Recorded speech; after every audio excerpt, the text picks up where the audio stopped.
Good evening. On behalf of the League of Women Voters of the Morristown area, I'm pleased to welcome you to our virtual forum for the Chatham Borough Council.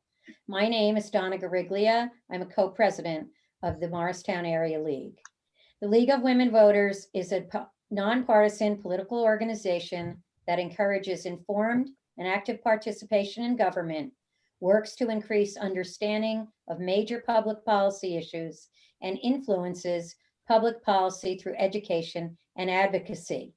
Empowering voters, defending democracy is our message. Elections and votings are core concerns for the League. We are committed to providing fact-based information about issues and the positions candidates take on those issues to help voters make their own decisions and participate in the electoral process. We envision a democracy where everyone has the right, the knowledge, the confidence, and the opportunity to participate. The League of Women Voters never supports or opposes candidates for office or political parties. Any use of the League name or footage from this debate in campaign materials, literature, or advertising of any kind, including internet, cable, or television, has not been authorized by the League of Women Voters. If you would like to participate in any of our efforts, the League actively seeks diversity within our membership. You must be 16 years old and a US citizen to be a voting member. Associate membership is open to everybody. We also encourage you to go to vote411.org, which provides a one-stop site for information on all aspects of voting in New Jersey, as well as information about all candidates up and down the ballot. All of our forums are being live streamed on the Morristown Area League of Women Voters YouTube channel. If you have questions about voting, mail-in ballots, or in-person voting, we have webinars on our website, which is lwvmorrisarea.org, to help educate you. We also have 3 ballot questions, and the interpretations are listed on our website. Ballots are being mailed out in phases. Do not panic if you have not received the ballot yet. If by October 9th you haven't received your ballot, you should contact your county clerk's office. This is a totally paper ballot election. Even if you go to the polls on election day, you will be asked to fill out a paper ballot. There are no machines. Future confirmed forums include October 12th, the Morris County Freeholders at 7:30 p.m., and on October 15th, the Chatham Township Committee at 7 p.m. The League of Women Voters can also be found on Saturdays at the Chatham Farmers Market. At this time, I would like to introduce our moderator, Susan Ferris Wrights. Per League practice, Susan is not from this voting district. She is a League trained monitor and a member of the Berkeley Heights New Providence Summit League. She will introduce the candidates and outline the format for this evening. Hi, my name is Susan Ferris Wrights. I'm a member of the League of Women Voters for Berkeley Heights, New Providence, and Summit, and the past president of the League in the local area. We're going to have a candidates forum this evening. We have 3 candidates, and we're going to allow each candidate 2 minutes to introduce themselves to the audience. After that, I'm going to ask each one of them a series of questions. Each candidate will have an opportunity to answer a question, the question that I ask, that is. They'll have 1 minute to answer the question, and then we'll move on to the next question. The order that the questions will be asked will alternate with each question, and we'll start with ABC order. So that being said, in terms of introductions, we're going to start with Leonard Resto. So, Mr. Resto, I'd like to hear from you. You need to unmute yourself. There you go. Yeah. Thank you very much for introducing me, and thank you to the League of Women Voters for this opportunity. And thank you to the candidates for making themselves available. I'm a 25-year resident of the borough, and I have a bachelor's degree in history and secondary education from New Jersey City University. and a master's degree in administrative science from Fairleigh Dickinson University. I'm a retired insurance executive, and I've served on the council for 9 years, where I've provided exceptional service to our residents with care, compassion, and a commitment to the community. And I'm running on a record of achievement. I was instrumental in gaining backing for the municipal group that opposed the Pilgrim Pipeline, thus protecting Chatham's drinking water. I was also leading the effort to obtain the grant monies that made the Riverside Trail possible down by Shepherd College Park. I've been a strong voice for diversity because diversity is our strength. I've been involved and chair the Economic Development Advisory Committee, which is looking to bring Chatham into the future with high-tech entrepreneurial businesses, but also trying to get our business community through COVID, through this very difficult period. And we also are helping our food insecure by a food drive that we sponsor every Wednesday afternoon at the Chatham United Methodist Church.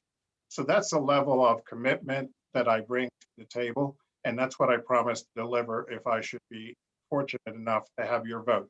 Thank you very much. Thank you. Okay, our next candidate who's going to introduce himself is Frank Truillo. Good evening. My name is Frank Truillo. Thank you to the League of Women Voters for this opportunity. I am a 24-year resident of Chatham Borough, married for 33 years, and my daughter went through the entire public school system here, K through 12. I'm an architect in private practice in Chatham for 17 years and have designed 2 businesses on Main Street in the historic district, the Dunkin' Donuts and the new French pastry shop, which to this day I still can't pronounce. I believe in preserving the small village charm while enhancing our downtown, not only aesthetically, but economically as well. I started public service when I was studying architecture at New Jersey Institute of Technology as the youngest member ever on the New Providence Planning Board, where I served for 7 years. When Linda and I got married, we moved to Robbinsville, where I also served on the planning board. In 1996, we moved to Chatham. Since then, I've served as Board of Trustee member at the New Providence Community Pool and currently as Board of Trustee member for the Newark and Suburban chapter of the American Institute of Architects. In the borough, I've served on the Overnight Parking Committee and currently am Vice Chair on the Historic Preservation Commission, where we have held the line against overscale development. If elected, I will continue to keep developers from destroying our small downtown charm. I think I have the perfect skill set to complement Borough Council since I will be the only one with an architectural expertise.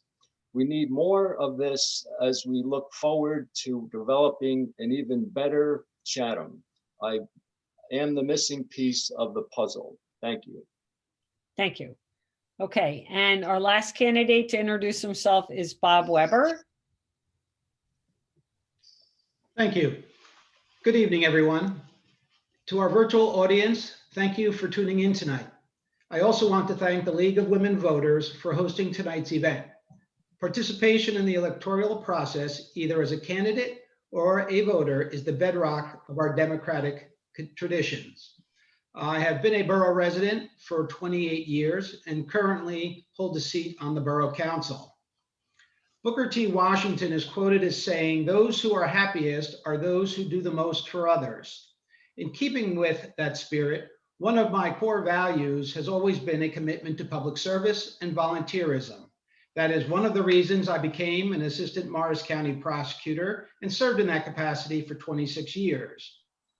That is why I then became a public school teacher. That is why I ran for a seat on the Borough Council. That is why I became a scout leader and continue to be a scout leader, even though my own kids are no longer in the program.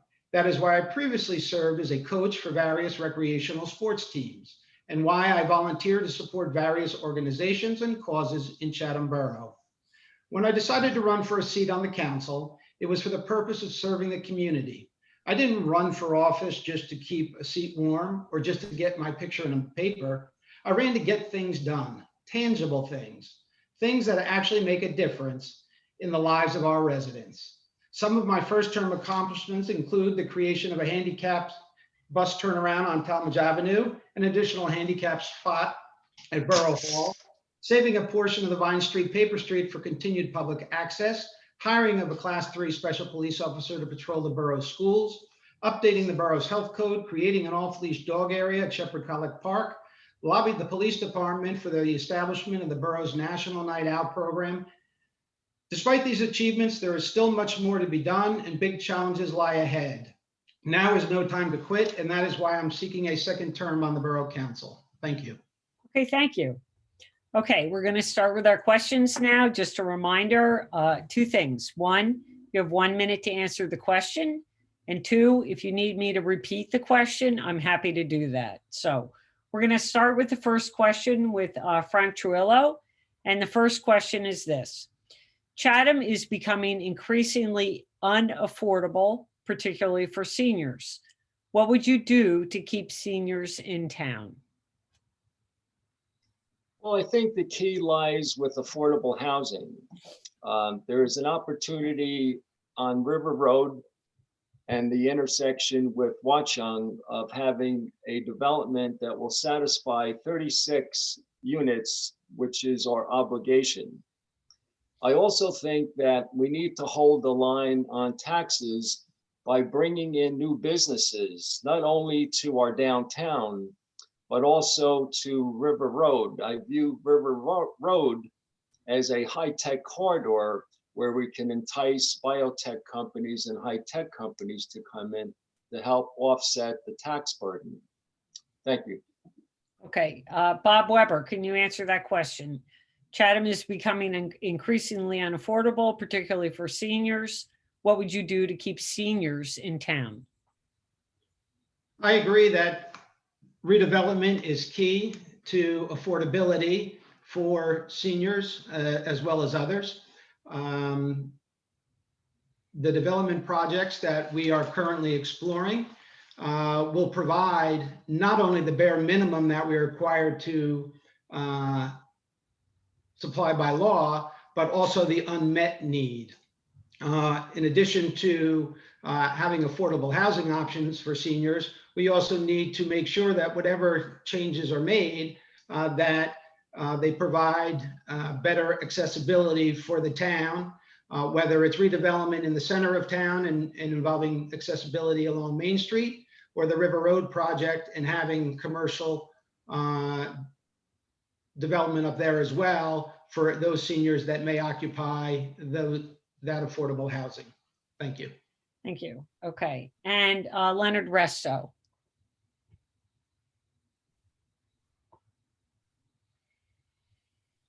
Sorry, being a senior citizen, I am council liaison to the Senior Citizen Advisory Committee. And we've attracted 35 really dedicated volunteers of all ages, mainly seniors, but not exclusively seniors. And then they've identified three major issues. One is, as both Mr. Weber and Mr. Trujillo have indicated, is affordable housing. But they'd like to see single level affordable housing because as you get older, there's problems climbing steps, et cetera. And they've also identified transportation as a major issue. And they've identified walkability of town as a major issue. So there are others, such as companionship, which with COVID is difficult, but we'll continue to address these issues as time goes on, and we'll make seniors a force in the borough. They currently make up 10.4% of the population. We need to get that up to the national average of 17%. Thank you. Thank you. Okay. Okay, next question. And Bob Weber, you're going to start with the answer to this. So, do you think the borough has done a good job responding to the COVID crisis? What else do you think should be done? So start that with Bob Weber, please. Thank you. I think the borough has done an okay job responding to the COVID crisis. I think one thing that was lacking from the beginning was a larger COVID task force. Early on in the pandemic, there were a few individuals identified in the borough to coordinate the borough's response, but I think that group was way too small. And in fact, it did not even include someone from the Board of Health. So it should have included more stakeholders, the Board of Health, the schools, the senior citizen population. It was really too restrictive. Thank you. Thanks. Okay. Leonard Resto, can you answer that? Yes, thank you. I think we've done an excellent job at addressing COVID, and I'll tell you why. We followed the science, and we've been guided by the science. We have communicated to residents the importance of social distancing, of wearing masks. We have done Zoom meetings for all of our committees.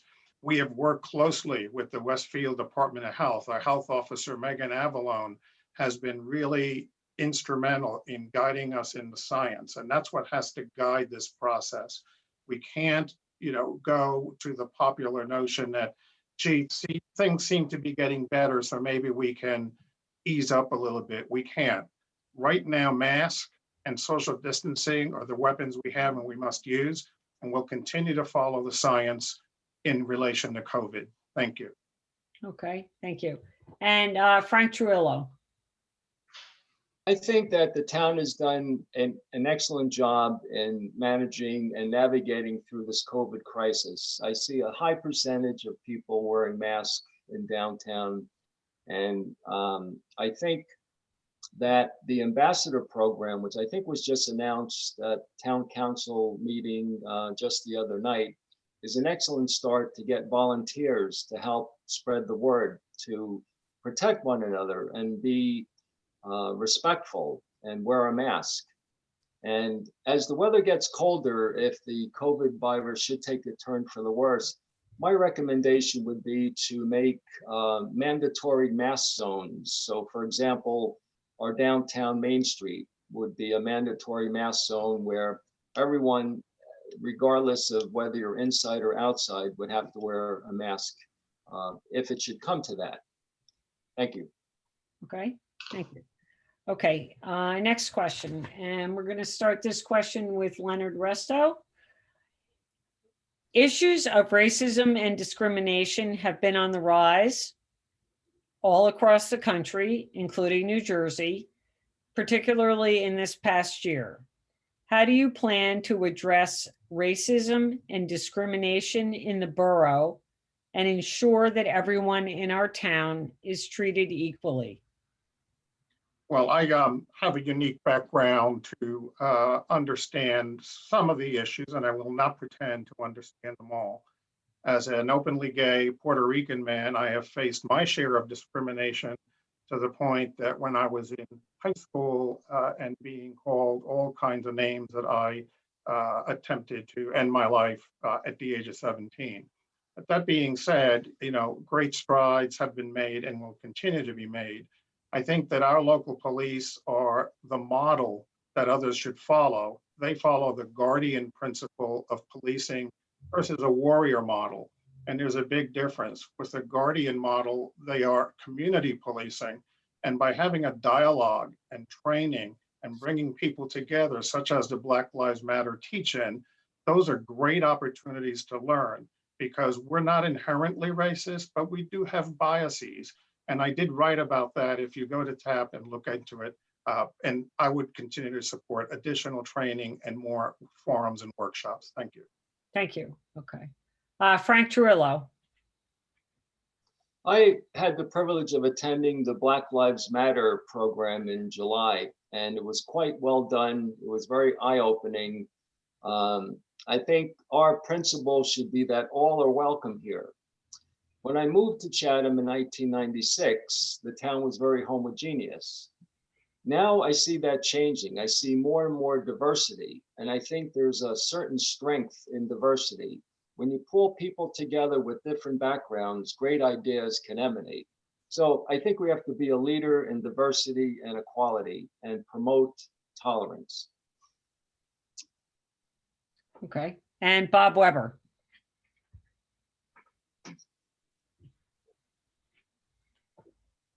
Same. Thank you. Yeah. I think there's a number of things we can do, some of which have been touched on. Certainly, evaluating our housing stock, providing opportunities for affordable housing for people that might not necessarily be able to afford the market rates that Chatham often brings. We also need to educate our public, whether it be the adults and the children. I try as a scout leader and as a teacher to talk to the kids about discrimination and how they treat other people and to be respectful. Also, the borough, from a government standpoint, always needs to examine its processes to make sure that we're treating everyone fairly. And certainly there's been a lot of talk about police brutality, not here in Chatham, but in a greater community. And that really comes down to training our officers to be wary of how they're viewed in the public and to Thank you. treat people evenly. Okay, great. Okay, next question. We're going to start with Frank Trujillo. Okay, how do we protect and inform the members of the entire Chatham community about important issues they may need to know about? How do we protect and inform the members of the entire Chatham community about important issues they may need to know about? Frank. I think we have a good program where we televise our borough council meetings or planning board meetings or zoning meetings. And it's quite easy to tune on to your TV at the comfort of your home to be informed. Also, we have a variety of local papers, the Patch, the Courier, that are online and are updated daily. So I think there's plenty of opportunities for people to tune in, despite being indoors during the COVID crisis. Thank you. Thanks. Okay. And Bob Weber. I think we need to keep in mind as we put information out to the public that different groups of people access information differently, right? A lot of is done by social media these days, but many of our seniors or people without internet access, that type of communication doesn't work. So as Frank noted, we do videotape our meetings, various meetings in town. They're online, could be watched at any time.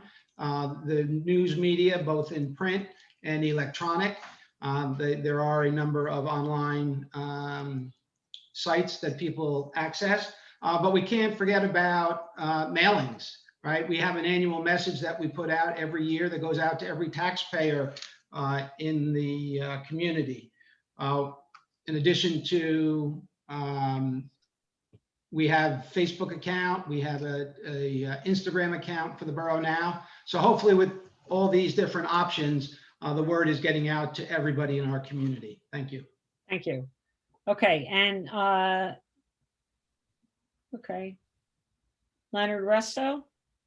Yes, we have a Alert Chatham Borough system which notifies you of any emergencies or any important information that you need to know. And I encourage residents to sign up for that. We don't have enough signed up for it. And it will send you information such as street closures, et cetera, but you can decide what information you want to get. So for example, I live on Center Street. I may not need to know that, Highland Avenue is going to be closed. So there's that. We have a website that is going to be improved, and that will be coming out soon. As Councilmember Weber mentioned, a Facebook page. But for seniors especially, I would certainly want to see a phone message that could be left so that seniors can call in and be told about things that are going on in any particular day. And so they're informed because they don't have the technological ability to follow all the sources in addition to the papers and all of the other broadcasts that we do. But, I think Alert Chatham Borough is something everybody must sign on to. Thank you. Thanks. Okay. Okay, all righty.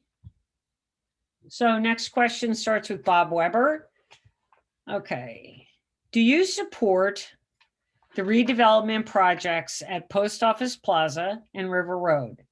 If so, how will you ensure that they do not adversely impact our schools and the already heavy traffic on our main thoroughfares? Do you support the redevelopment projects at both the Post Office Plaza and River Road? If so, how will you ensure that they do not adversely impact our schools and the already heavy traffic on our main thoroughfares? So that question starts with Bob Weber, please. I do support redevelopment. That question's a little tricky because it says the redevelopment projects. So we do have developers who have proposed specific projects. I do not support them as they're currently constituted, but I do support redeveloping both the Post Office Plaza area and River Road. Clearly, we need to be concerned about the ramifications of redevelopment. There are positives, such as bringing new business to the downtown areas and to River Road. But it also can result in new traffic. So we need to work with the developers to make them pay for improvements to help mitigate the additional traffic concerns generated by their projects. We also need to work with our county and state partners to deal with the pass-through traffic that comes through town every day. Thank you. Thank you. Okay, Leonard Resto. You have half an hour. It's tough to put into a minute. Yeah. It's a very difficult question. I support responsible redevelopment. And by responsible redevelopment, I mean a mix of commercial, retail, residential, because we want to diversify the tax base in order to keep taxes as low as possible. I'm a senior citizen living on Social Security, and for me, taxes are high and I don't want them to go up higher. So it's got to be responsible redevelopment. As far as traffic goes, I think, the mayor had indicated when he ran for mayor to have a holistic study of traffic in this area to understand how it could be mitigated. And I have some ideas on that if a question comes up on traffic, I can address. But one of them is, helping the exit lane at 24 going onto 287 be 2 lane instead of 1 lane to end that bottleneck. But I certainly support responsible redevelopment in town. Thank you. Thank you. Okay, and Frank Trujillo. The last presentation made before Borough Council, I believe it was last November, that proposal I absolutely do not support. It was grossly inappropriate, grossly out of scale, and much too urban for our downtown. Now, I do support the development of Post Office Plaza. I think it's the nucleus of our downtown. The current use of sorting center and parking lots is not the highest and best use of the property. I think we can bring some housing, some mercantile use, which will bring some more foot traffic to better support our downtown merchants. But we have to balance housing and not go overboard and overburden our school system. So I think a village within a village would be my preference as opposed to a city within a village. River Road, I do support creating a high-tech corridor there to bring new businesses. Thank you. Thanks. Okay. Okay, next question. Okay, number 7. Okay, if New Jersey votes to legalize marijuana, what would you want Chatham to do? The answer to this starts with Leonard Resto. Thank you, and it's an important issue, and here's where I stand on it. My mother, who died 20 years ago of a combination of Alzheimer's disease and cancer, benefited greatly from medical marijuana. So I support medical marijuana because I saw the great benefit it had for my mother. However, I'm also the council liaison to the Municipal Alliance of the Chathams, which is teaching school children to avoid substance abuse. And so it sends a mixed message. And, I certainly would not support having a dispensary in Chatham and would actively fight to keep that out of Chatham. But on the issue of medical marijuana, that I can support because I have seen with my eyes the effect that that had on my mother. Thank you. Okay. Frank Turillo. I would make sure our zoning ordinance is written such as to prohibit the use of dispensaries in downtown Chatham. I don't believe Chatham should promote marijuana, although I do agree that it is a wonderful choice for medicinal purposes only. Thank you. Okay, thank you. And Bob Weber. Thank you. I am opposed to the effort to legalize marijuana in the state of New Jersey. About a year and a half ago, I would say, I led the effort for the Chatham Borough Council to pass a resolution opposing the bills that were pending in the state legislature that would do just that. When they could not pass the bill, they then decided to turn it over and let the voters decide. I am very concerned as a former prosecutor of the mixed message it would send to our children. I'm also concerned that there is no limits on the strength of the marijuana under the current proposal. There's no limits on the types of edibles and things you could buy that would be attractive to kids. So there's a lot of unresolved issues that I think make it a bad policy. For those that are concerned with the social justice aspect of it, I think the answer to that is decriminalization rather than legalization. Thank you. Thank you. Okay. All right. Next question, starting with Frank Turillo. Are there any municipal services we could share with other municipalities to save our taxpayers money? Frank One thing we could Turillo. look at, Yeah. I'm sorry, one thing we could look at is bulk pickup. Right now, we have bulk pickup. It was just last night, the first Thursday of each month. I think a cost savings could be to have that maybe quarterly or twice a year as they do in New Providence. I think we already share services with Chatham and Madison in terms of the building department.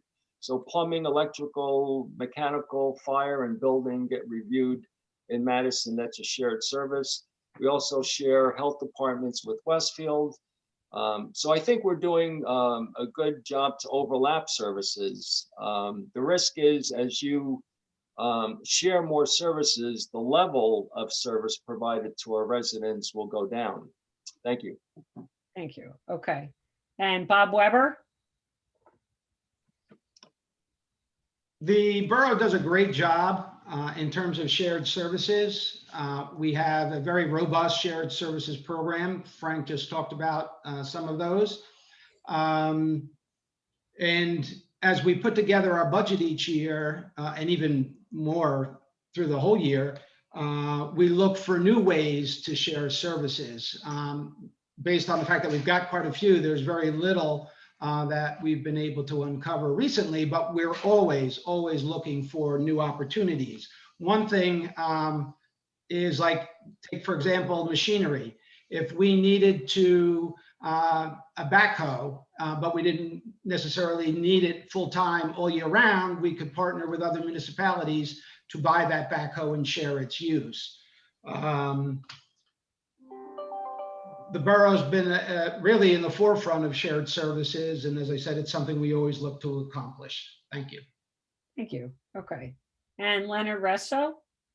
Well, we share quite a number of services. In fact, one of the first shared services is our sewer plant, which we share with Madison. It's called a joint meeting. And we have a number of contracts. We participate in the joint municipal court with Chatham Township, Madison, Harding Township, Morris Township, and it is the model in the state for a shared service. We also are going to be putting up for a bid this coming year, the solid waste contract, because it's up for renewal. And so there's always room to improve the shared service agreements and pricing, and we always look at that. But, we've done a good job in identifying what we can share. And I'll give you an example. The Environmental Commission wanted to use organics on lawns, et cetera, and playing fields. The borough opted that perhaps they would do nothing and you needed to aerate those fields. Turned out the school system had an aerator. So we borrowed that and use it. And that gets to Councilmember Weber's statement that, we share wherever we can. Thank you. Thank you. Okay. All righty. Next question. And we start with Bob Weber. Okay. Do you think the reconstruction of homes / number of tear downs of homes is an issue for Chatham? Start that with Bob Weber. I don't think it's an issue. As long as they're built within our zoning code, and any variances that individual residents may obtain. I think it's always good to improve your housing stock. Some of them, I believe personally, are too big for some of the lots they're put on, but that's a decision that the Zoning Board of Adjustment makes in terms of giving out variances. One thing I am concerned about are what's commonly referred to as zombie houses. Houses that are either maybe foreclosed on or owned by a bank or an absent landlord, and they're left to basically just sit there and fall apart. I know in my very neighborhood, there was a house that was left untouched for almost 3 years before a builder finally decided to do something with it. And there, thank you. Okay. Leonard Resto? I support tasteful homes, right? So if we're going to tear down, it's got to be something that fits the scale of the neighborhood, that blends into the neighborhood and doesn't kind of take it over. And so I do a lot of walking. I walk like 10 miles a day through the borough. And last Saturday, I walked almost 15 miles and tired out my running mate. But it's got to be responsible, and we need to plan for the future, but we can't forget our past, because I moved here because it was such a charming town, and I want to keep it that way. There's a charm to the borough, and you can keep that charm either by improving on existing stock or building something that fits into the neighborhood. And that's what I would want to do. Thank you. Thank you. Okay. And Frank Torello. I think there needs to be a balance between land and building mass. It's called floor area ratio. And good design and good planning does take into account that we have sufficient light and air between our structures. And I've just completed a set of drawings for my own addition, and I was able to make the addition without encroaching on either neighbor on either side. I was able to accommodate the 9-foot setback at the first floor and the 12-foot setback at the second floor. So it took a little ingenuity, but I think we can build accordingly and save the fabric and protect our neighborhood scale and proportions. Thank you. Thanks. Okay. Okay. Next question. How can we bring and I should say this will be started with Leonard Resto to answer first. So how can we bring a greater variety of business development to Chatham Borough while still maintaining its charm and sense of community? That's a great question. Okay, that's a great question. And it's actually the charge of the Economic Development Advisory Committee. We need to actively attract businesses into Chatham, and we have to go out there and sell ourselves. Why should a business come to Chatham? We have to decide what type of business that we want. I would think that we would want to get into the 21st century with high-tech, biotech businesses that can come in and diversify the tax base so that the taxes aren't spread out amongst our single-family residences. But we have to actively go out there. We're working on a website in combination with the Morris County Development Authority in order to tout what Chatham brings to the table. And we need to be our own ambassadors to go out there and say, hey, you know what? Come to Chatham. We've got something here for you. We've got some good things. And we've got a couple of really good restaurants that are coming in, especially if you like soul food. Okay, and Frank Trillo? I think we need to continue to work with our Economic Development Advisory Committee to actively recruit new businesses that would be suitable and compatible uses in our downtown, as opposed to just waiting to see what comes up. I think I would like to have a forum between merchants and the landlords to discuss how we can all, meaning the borough, landlords, and local merchants, how we can attract new businesses and retain businesses. And one idea I had to spruce up our downtown historic area is to have a competition amongst our merchants to award the best awning and sign refurbishment in our downtown to make more vibrant the aesthetic and the economic viability of Chatham. Thank you. Okay, thank you. And Bob Weber? As Mr. Resto indicated, I think public relations is a big part of it. We need to go out and sell ourselves, but also redevelopment. As you bring in new residents, you create new opportunities for business, right? If you build it, they will come. So if you have new people moving into town, they're going to want businesses to provide services. They want walkability. They want to be able, if you're coming in from Manhattan to live in Chatham, you want to walk to the cleaners, you want to walk to the bagel store, you want to walk to the coffee shop. So if you have new people coming in, that's new opportunity for business. Not only in terms of new businesses, but it would also encourage existing businesses to maybe take a greater effort in sprucing up the current properties we have in town. Thank you. Okay. All right. And off of that is the next question, actually. And we're going to start that with Frank Trillo. And that is this question. Given the affect and effect of COVID-19 on our local businesses, how do you plan to help them and ensure that we do not have more vacant storefronts in the borough? So that would be on the existing businesses. Well, And I starts think with we Frank. need to, I'm sorry. I think we need to look and understand what the issues are that face our merchants in our downtown. COVID has certainly hampered the ability to make transactions as we used to. I think we need to understand their hardships along with the property owners in our downtown. And I think we can recruit new businesses and bring them into the downtown so that our downtown can be vibrant and also have services that our residents want. Thank you. Okay. And Bob Weber?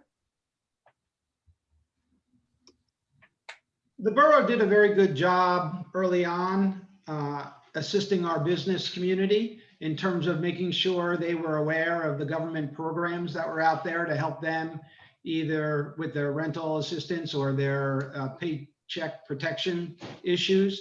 And the borough, in combination with the Economic Development Committee, helped prepare videos for the businesses. They could advertise on the borough public access channel, which was a great idea. But going forward, I think we need, as things start to loosen up in terms of restrictions, I think we need to maybe institute some, evening out ideas, sidewalk sales, those kinds of things to help bring people back onto Main Street and visiting our business community. Thank you. And Leonard Resto?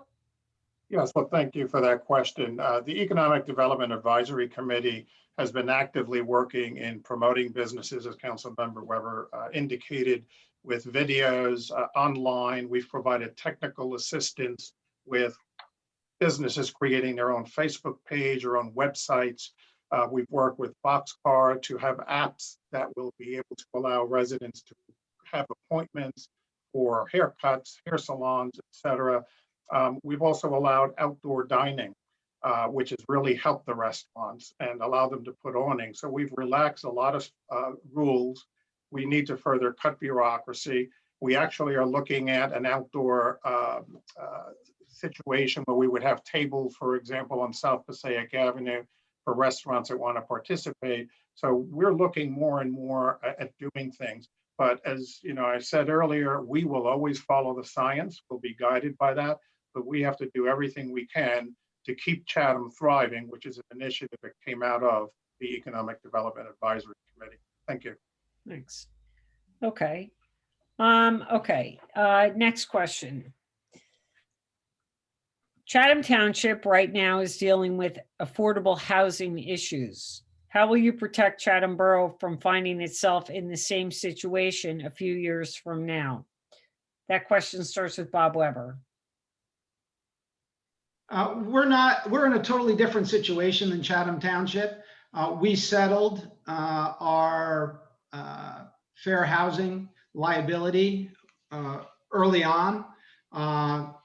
It was determined that we needed at a minimum 36 units of affordable housing for its round 3 obligation.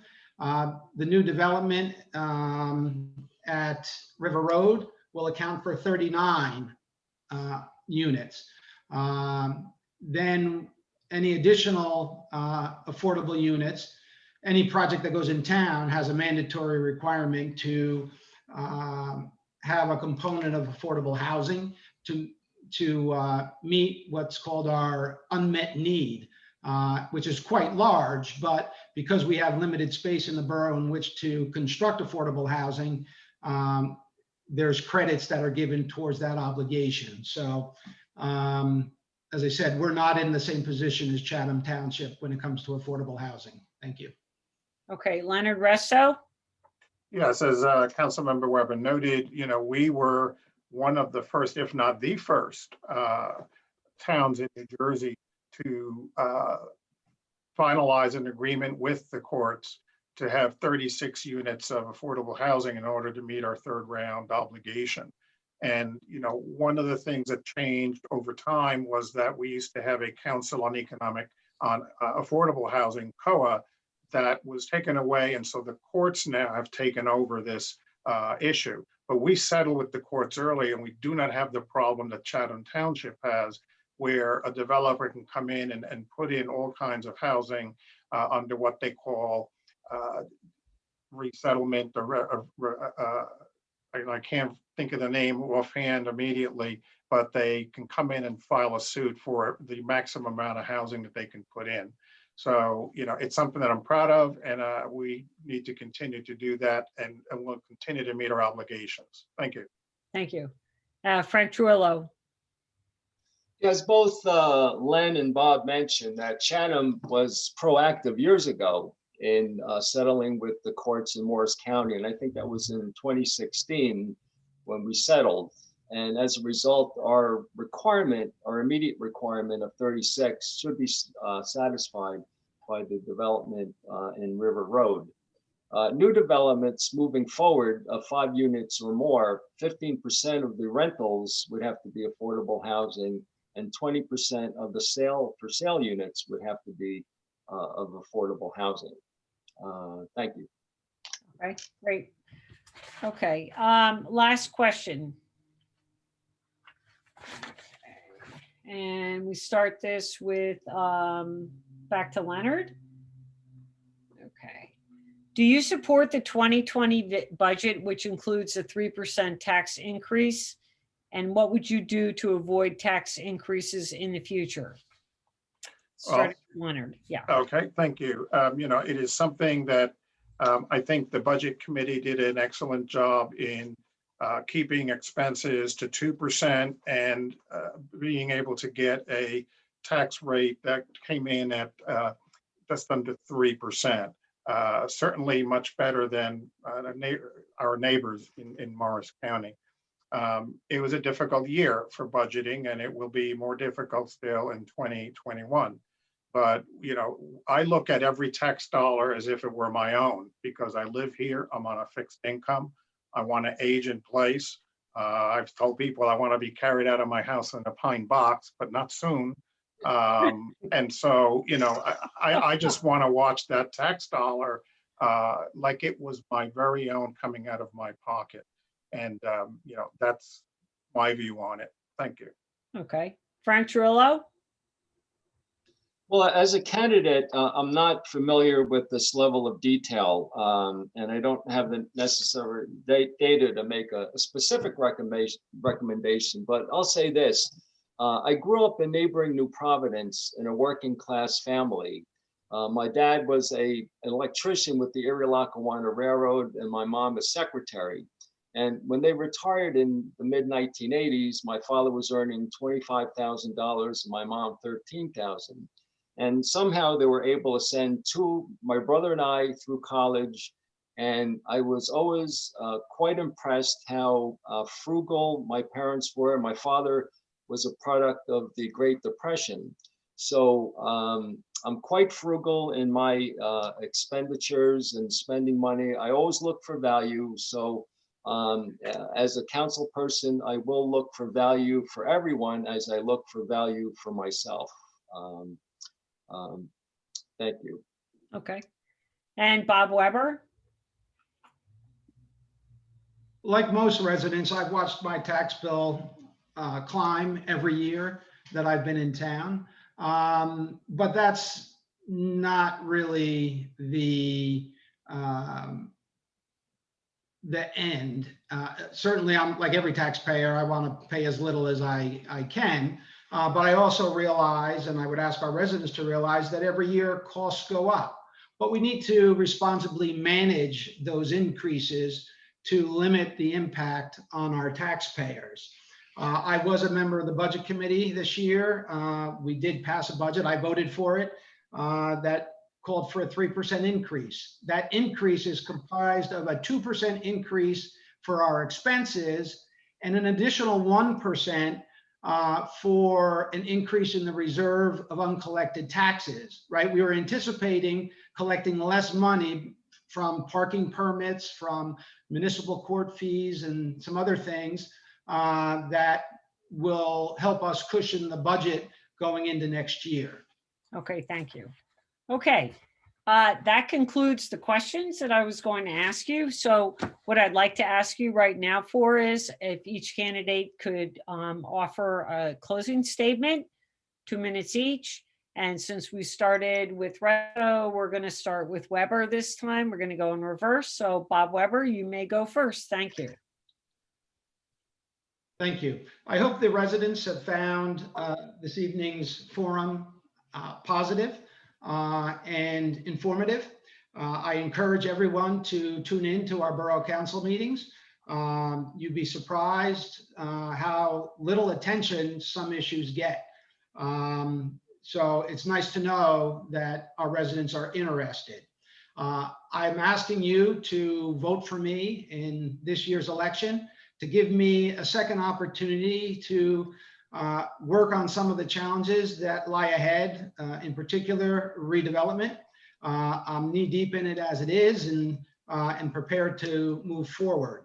I consider myself someone who is always prepared. I read and educate myself on issues the borough is facing. I'm engaged. I ask questions. I try to build consensus among the other council members. I share information, hoping to build a consensus on particular issues. I consider myself an independent thinker. I don't go along with that group mentality. I don't hesitate to ask questions of our experts.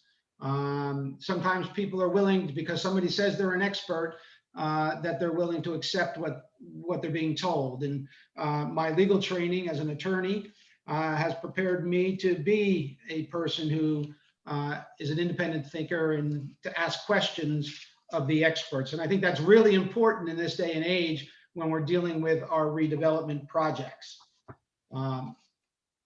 I think in the last 3 years, I've been responsive to those residents who have reached out to me for assistance. I think government needs to be transparent and responsive. When the anti-redevelopment people regarding Post Office Plaza formed a group, I actually was the only council member that showed up at their meeting to listen to their concerns and answer their questions. Thank you very much and have a good night. Okay, Frank Truillo, please. Closing statement. Thank you once again to the League of Women Voters for this opportunity. It is Chatham's uniqueness that I pledge to preserve and protect for future generations to enjoy as I have. We must resist outside pressures from developers to build too big and urbanize.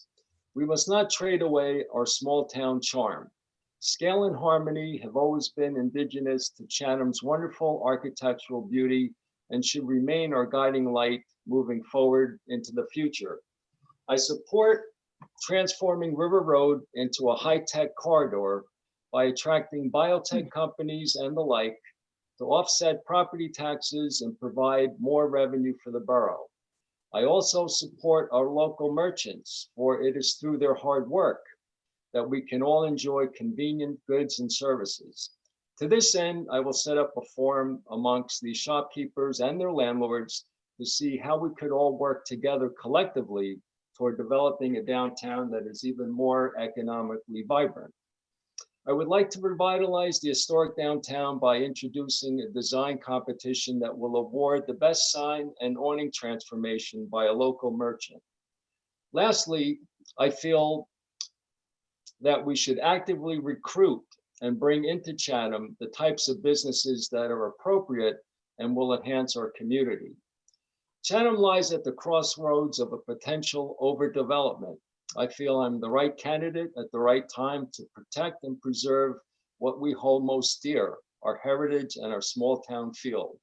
As an architect and small business owner, I have the right temperament and can offer a unique set of skills that no one else has. I hope I've earned your vote. Thank you. Okay, thank you. And Leonard Resto? Thank you. And I'd like to thank the League of Women Voters again for the forum and for my fellow candidates for participating. I believe I've proven tonight that I am a senior citizen. I had a senior moment in talking about affordable housing. The term is builder's remedy. It finally came to me, and I'm very sorry for that.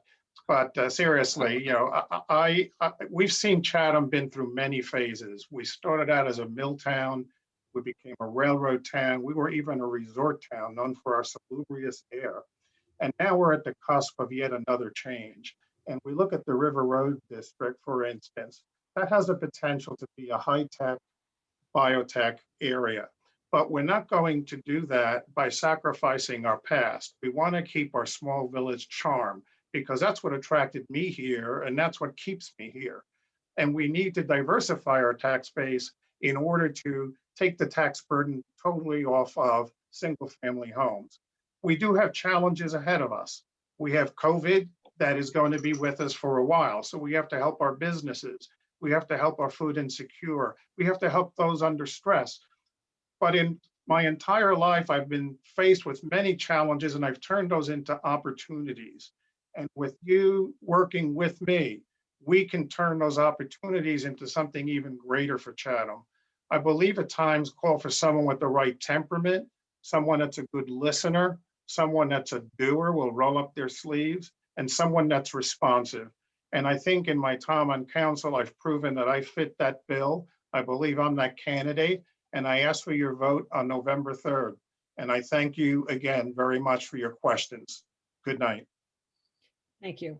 On behalf of the League of Women Voters, I'd like to thank all three of you for your participation this evening. It was very informative, I'm sure, to everyone that was watching and listening. I would remind everyone that you have the opportunity to cast your ballot. Most people have already received their ballots. It's time to get them filled out, mailed in, whatever. I've been asked to remind the people in Chatham that the box for you to leave your ballot in is located in Madison, and it is in a parking lot, the commuter parking lot, and that would be where it would go. Try not to take your ballot out of your county. It's kind of important that it stays in Morris County. If you have questions that you'd like to find out about, you can go to a website called vote411.org. You put your address in there and you'll be able to get a lot of voting information that you'll find very, very useful. That's a nonpartisan address. It's not that nonpartisan means that the league doesn't support a party. It just provides you with voting information. And that is basically it. Thank you very much. Now, Susan, I just wanted to add one thing. I hope that, the three of us made the league proud with this debate. We've seen other debates, and I think this was about as civil a debate as I've ever seen. It was awesome. Congratulations to all of you. Thank you very much. It was a pleasure. Thank you. Thank you.